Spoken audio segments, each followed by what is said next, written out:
the pre-Dalmore thing is you have to channel the animal, you know? You have to channel the animal from the Highlands.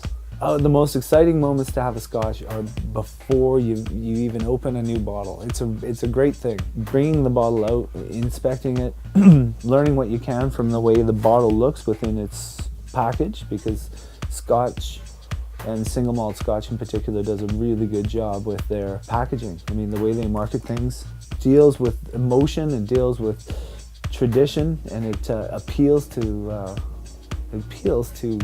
people who drink Scotch, I think, because it allows them to really identify with what they're doing. Those are huge horns on what looks like a mythical animal, almost has flowers coming out of its forehead. So, I mean, I do remember having the Dalmore when we were at our bar, early in the Wee Dram's phases. But my recall is not strong on this. I know that it has some oak and some sherry. Generally, sherry brings a modifying behavior to the whole experience. We paid a little bit of money for it. It's not top of the line, but it's certainly a quality whiskey in terms of the dollar you pay. And hopefully the product you taste, but we'll see about that. It's gimmicky, but it's because it's so Lord of the Rings, Game of Thrones, Baratheon maybe. I mean, it's got something going on. I think it's cool, but different. It's not a classic bottle. It's definitely its own thing. The color inside the bottle is pretty remarkable. Maple syrup, amber. Time to take off the crown. And as usual, more of a pucker tonight instead of a pop. Not too, it doesn't jump right out at you. It's subdued. It's pretty to look at, I won't lie. There's a mildness to that. It's not attacking in any way. It's very much sherry. It's very much that wood, and it's very inviting. I mean, I look forward to drinking it, that's for sure. But I can tell from that smell, I can tell from that aroma that the complexities are limited. I mean, I'm still hoping there's a great finish, and I'm hoping for a rich, delicious flavor, and I'm expecting it after smelling that, I really am. Pitter patter. It has a wave-like quality to it.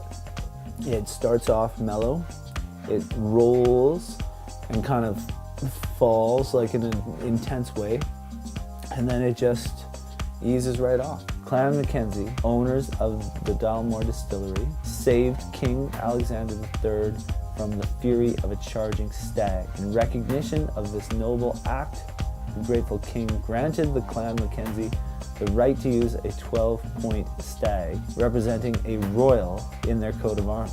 Wow, that's a good story. I mean, when you hear all that, and regardless of your fact checking, it is definitely a slick package of marketing. I mean, it's beauty. Look at that 12-point stag.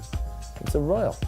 That's a cocky animal. That's a big old strutting beast. So this is all taste, and that's a nice experience to have, where you just relax and you just enjoy the whiskey you're drinking. And the sherry plays a big role, mellow experience.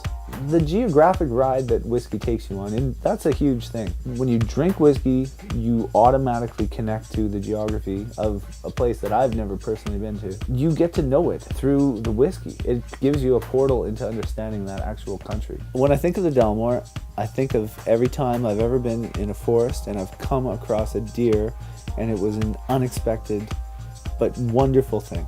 Dalmore for me was very much like that, where I questioned a few of its qualities based on the way it was marketed and kind of packaged, but it came through.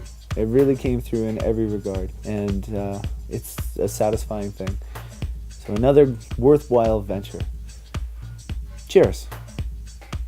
Wee Dram.